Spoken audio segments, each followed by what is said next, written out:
Students, कैसे हैं आप लोग। इस वीडियो में हम डिस्कस करने वाले हैं इंट्रोडक्शन। सेकंड पार्ट है इंट्रोडक्शन का। इससे पहले एक पार्ट हम इंट्रोडक्शन का कर चुके हैं, तो अगर वो आपने नहीं देखा तो उसको जरूर से देखें, बहुत ज़रूरी है, तभी एक्सरसाइज 6.2 आप कर पाएंगे। और उसमें हमने थ्योरम 6.2 करवाया था, इसमें हम 6.3 6.4 थ्योरम डिस्कस करेंगे, ठीक है, जो उसी से रिलेटेड है। तो उसके लिए पहले 6.2 थ्योरम आपको आना चाहिए। तो स्टार्ट करते हैं थ्योरम 6.3 से। उससे पहले मेरा नाम है नीरज और ये आपका चैनल मैथ सॉल्यूशन। जैसा कि पता चल ही चुका होगा आप लोगों को, मैथ क्लास 9 की एक्सरसाइज 6.2 का इंट्रोडक्शन का सेकंड पार्ट कर रहे हैं हम, और उसमें 6.2 थ्योरम डिस्कस कर लिया था हमने लास्ट वीडियो में इंट्रोडक्शन 1 में। तो यह है 6.3 थ्योरम। इसके नीचे एक छोटी सी लाइन लिखी है बुक में, और उस छोटी सी लाइन से क्योंकि काम होने वाला है नहीं। इसके अलावा इसमें ये थोड़ा आसान है, बाकी 6.4 और 6.5 के नीचे भी छोटी सी लाइन लिखी है, लेकिन उससे काम मुश्किल हो पाएगा क्योंकि वो समझने के लिए थोड़ा सा करनी पड़ेगी मेहनत। ऐसा नहीं कितनी सी लाइन ही उसका थ्योरम समझ में आ जाएगा। If a transversal intersect two lines such that a pair of alternate interior angles is equal, then line are parallel। ठीक है, तो इसमें क्या कहने की कोशिश कर रहा है कि if a transversal line intersect two lines such that pair of alternate angles, ठीक है, तो अगर कोई ट्रांसवर्सल लाइन इंटरसेक्ट कर रही है किन्हीं दो लाइनों को, ठीक है, और उनके अल्टरनेट एंगल्स के पेयर बराबर हो रहे हैं, तो वो पैरेलल लाइंस हैं।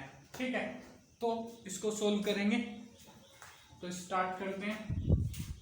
सोल्व क्या करना है, इसमें प्रूव करना होता है थ्योरम में। तो ठीक है, इसमें क्या होता है, ये अब क्या करना है, इसको सबसे पहले एक्सियम आना चाहिए आपको। जो एक्सियम मैंने करवाया था, एक मिनट में देख लूं, उस एक्सियम में 6.4 था शायद वो एक्सियम।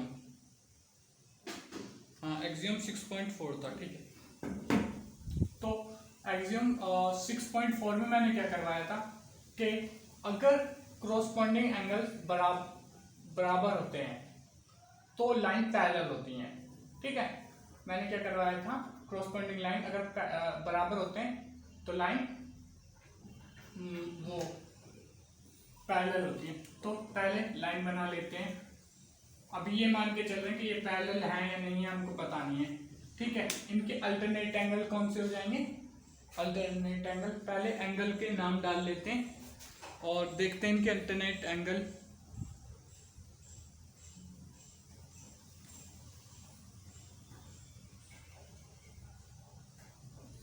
एक मिनट।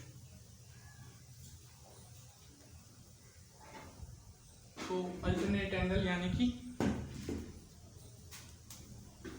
ये और ये। ठीक है, मैं भूल जाता हूँ ये सब चीज़ें, अल्टरनेट एंगल कौन से होते हैं, ये छोटी चीज़ें भूल जाता हूँ कभी कभी। ठीक है, और क्रॉसपोंडिंग एंगल तो पता है क्या, क्रॉसपोंडिंग ये वाले होते हैं शायद, ये और ये क्रॉसपोंडिंग, ये और ये क्रॉसपोंडिंग। ठीक है, तो इनको कर लेते हैं रेस्ट पहले। अभी देखते हैं अगर ये अल्टरनेट एंगल्स बराबर हैं, ठीक है, ये एंगल्स बराबर हैं, तो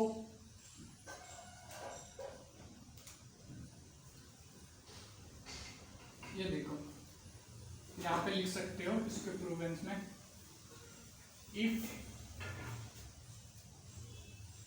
अल्टरनेट एंगल आर इक्वल। ठीक है, ये अल्टरनेट एंगल इक्वल है, जैसे कि ये x ये x, अगर ये इक्वल है तो ये इसके इक्वल होगा, वर्टिकली अपोजिट है ये। ठीक है, x is equal to x, या इसमें पॉइंट डाल के लिख सकते हैं, पहले मैं डाल ही देता हूँ। ठीक है, A B C D E F G H। ठीक है, इस तरीके से। अब जब A B अगर अल्टरनेटिंग एंगल इक्वल है तो ये ABG भी इक्वल हो जाएगा इसके ABG is equal to FBC इस एंगल के इक्वल हो जाएगा क्योंकि वर्टिकली अपोजिट है। फिर ये अगर ये इसके बराबर तो ये और ये आपस में बराबर हो गए अब, ठीक है। इट मीन्स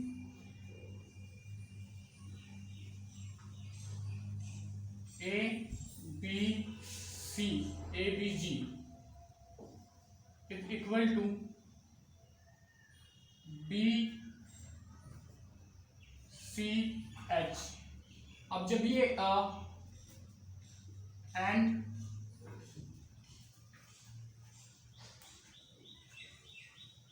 क्या है, ये दोनों इक्वल है and ABG and angle BCH are corresponding angle. That means lines are parallel. जब corresponding angle बराबर हो गए from axiom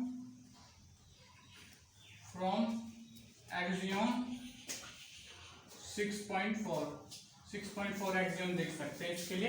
6.4 एक्सियम में हमने प्रूव करा था कि जब ये करस्पॉन्डिंग एंगल्स बराबर हो जाते हैं तो लाइन जो होती है वो पैरेलल होती है। 6.4 उसके लिए आपको पिछला वीडियो देखना पड़ेगा। तो अब डिस्कस कर लेते हैं अगला थ्योरम 6.4। तो ये है थ्योरम 6.4, इसको कर लेते हैं। If a transversal intersect two parallel lines, if a transversal intersect two parallel lines, then each pair of interior angle on same side of transversal is supplementary। तो ये कहना क्या चाह रहे हैं कि अगर यहाँ पे बनाते हैं फिगर, अगर दो पैरेलल लाइन जा रही हैं, उनको कोई ट्रांसवर्सल इंटरसेक्ट करती है, ठीक है, तो each pair of interior angle, जैसे कि एक पेयर हो गया ये, एक पेयर हो गया ये, इस बार इनको नाम पहले ही दे देता हूं, A B C D E F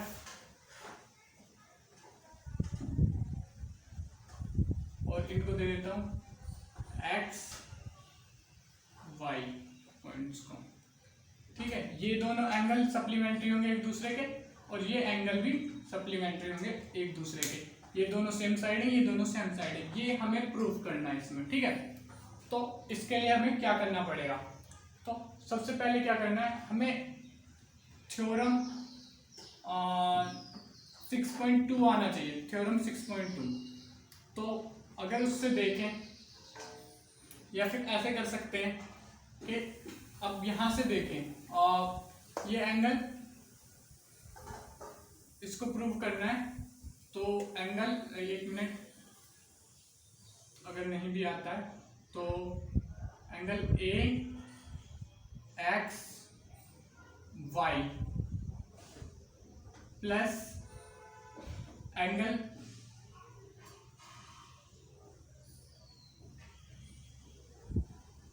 क्या है BXY equal to 180 by linear pair,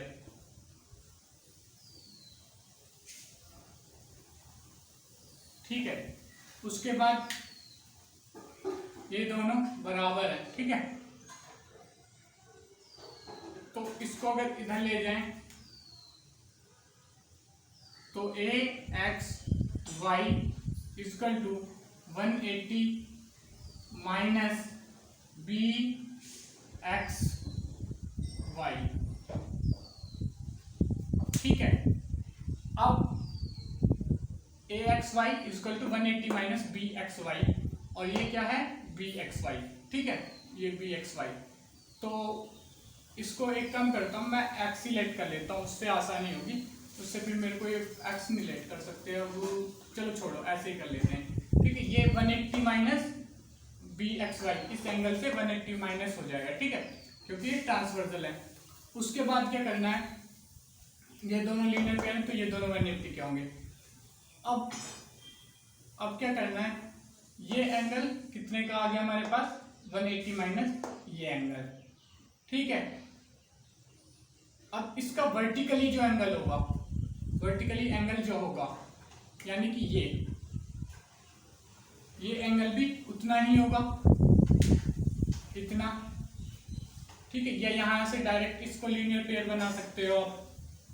ठीक है, यहां से लिख लेते हैं equally angle F X B. ठीक है, और लिख लेंगे वर्टिकली अपोजिट, वर्टिकली अपोजिट। चाहता मैं डायरेक्ट भी कर सकता था यहाँ से डायरेक्ट, पर मैंने थोड़ा कॉन्सेप्ट और पता चल जाएंगे, 2-4 बातें नहीं। तो जब ये 20 के बराबर हो गया तो अब ये angle F X B equal होगा किसके,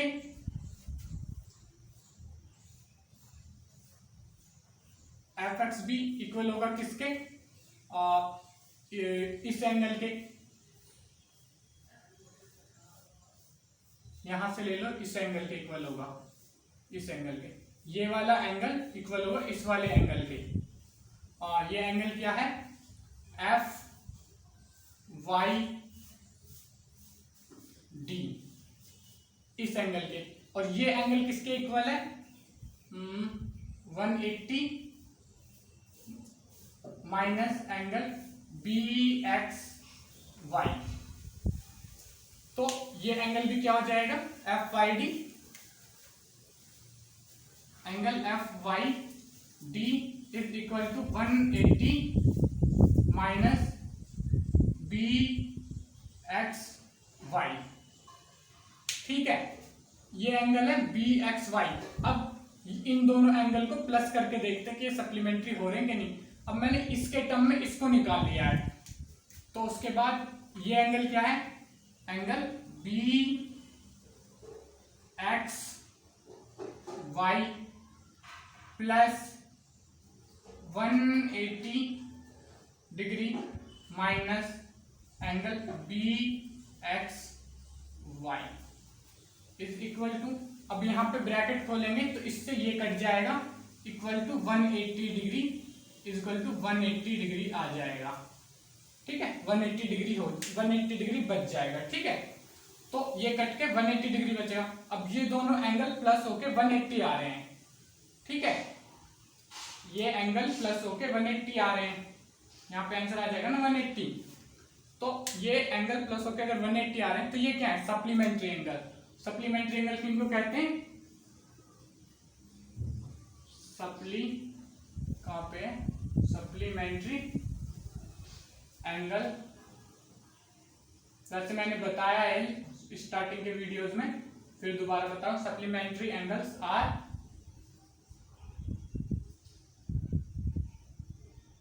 that angle whose sum is 180 degree. ठीक है, तो ये आपस में सप्लीमेंट्री, इन दोनों का सम आ रहा है। इनको फिर बी एक्स वाई की जगह एक्स वगैरह लेट करके भी कर सकते हो, यहाँ पे 180 माइनस एक्स आ जाएगा, उस तरीके से भी सोल्व कर सकते हैं। ठीक है, तो अब नेक्स्ट थ्योरम डिस्कस कर लेते हैं, थ्योरम 6.5। तो ये है थ्योरम 6.5, इसको डिस्कस कर लेते हैं। कुछ खास नहीं है इसमें, बस जो 6.4 थ्योरम अभी भी किया है हमने उसको रिवर्स करना है। तो एक बार पढ़ लेते हैं। If the transversal intersect two line such that the pair of interior angle on same side of transversal is supplementary, then the two line are parallel। तो एक बार डायग्राम थोड़ा सा बना लेता हूँ मैं यहाँ पे, जैसे कि ये लाइन है, ये पैरेलल नहीं है, अभी पता नहीं, एक ट्रांसवर्सल लाइन को कट किया। अगर तो फिर ये पूछ रहे हैं कि अगर इन लाइन का एक साइड पे, इस ट्रांसवर्जल की एक साइड पे ये जो एंगल है, ये पेयर जो है ये सप्लीमेंट्री है, ठीक है, ये पेयर जो है ये सप्लीमेंट्री है, तो ये लाइंस पैरेलल होंगी। तो देख लेते हैं। अब इसमें क्या करना है, जैसे कि ये एंगल x है, ठीक है, मैं ऐसे ही समझा देता हूँ इसको। ये एंगल x है तो ये क्या हो जाएगा 180 माइनस एक्स, ठीक है, इसको लिख लेंगे 180 माइनस एक्स, ठीक है। उसके बाद ये एंगल क्या हो जाएगा, क्योंकि ये एक लाइन है, ये हो जाएगा x, ठीक है, और ये एंगल क्या हो जाएगा, ये छोड़ो, यहां से अगर इसको देखो तो ये वर्टिकली अपोजिट है तो ये भी x, तो ये क्या है, ये क्रॉसपॉइंडिंग एंगल्स है। अगर ये क्रॉसपॉइंडिंग एंगल्स बराबर हो गए तो हमने प्रूव कर रखा है कि क्रॉसपॉइंडिंग एंगल्स बराबर होते हैं तो लाइंस पैरेलल होती हैं, ठीक है। तो एक बार इसको वैसे लिख देता हूं मैं,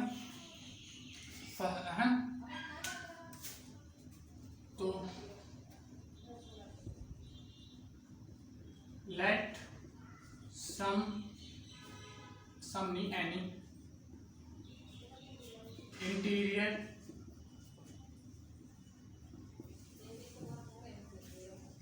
angle equal to x,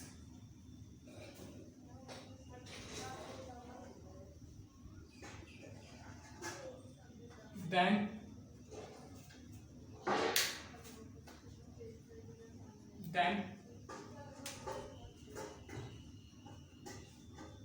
other angle, other interior angle of same side, interior angle of same side equal to 180 minus एक्स, ठीक है। अगर ये यहाँ पे देखो इन्होंने दिया if the transversal intersects such line the pair of interior angle is supplementary, same side interior transversal is supplementary, तो ये सेम साइड वाले एंगल अगर ट्रांसफर सप्लीमेंट्री होने तो इन दोनों प्लस करके 180 तभी होगा जब 180 माइनस एक्स होगा, ठीक है। देन इस लाइन को नाम ले लेते हैं A B C, because A C is a line, तो ये भी 180 होने चाहिए, तो ये अगर 180 होने चाहिए तो ये x आ जाएगा, ठीक है। देखो 180 AC इज लाइन, तो एंगल ए बी, यहाँ पे सी दे रखा है, यहाँ पे दे देता हूँ डी, यहाँ पे भी ई, यहाँ पे एफ, यहाँ पे एन, यहाँ पे एम अगर जरूरत पड़ी तो, ठीक है। Then angle A B D, ठीक है, plus angle D B C equal to 180, ठीक है। और ए बी डी क्या लेट कर रखा है हमने, ए बी डी क्या निकल के आ चुका है,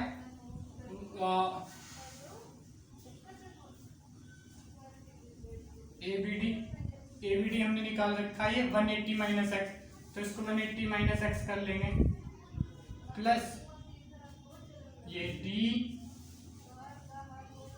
बी सी इक्वल टू 180, ये इधर जाएगा, ये इधर जाएगा, प्लस का माइनस हो जाएगा, तो ये 180 से 180 कट जाएगा, और ये माइनस का है तो ये प्लस हो जाएगा, ठीक है। तो इधर रह जाएगा 180 कट जाएगा, इधर रह जाएगा केवल x, D B C equal to X, ठीक है। तो फिर आगे यही कि आगे यही लिखना है, लिख देता हूं मैं, angle E D B equal to X equal to, और एक्स के इक्वल हो जाएगा एन डी एफ। तो यहां पे लिख देंगे क्यों, वर्टिकली अपोजिट,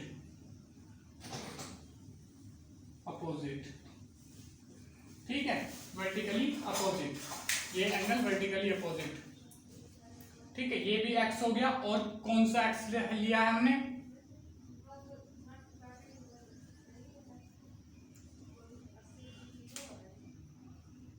तो यहां से क्या पता चल गया, D B E equal to X and N D E equal to X, both are equal and corresponding,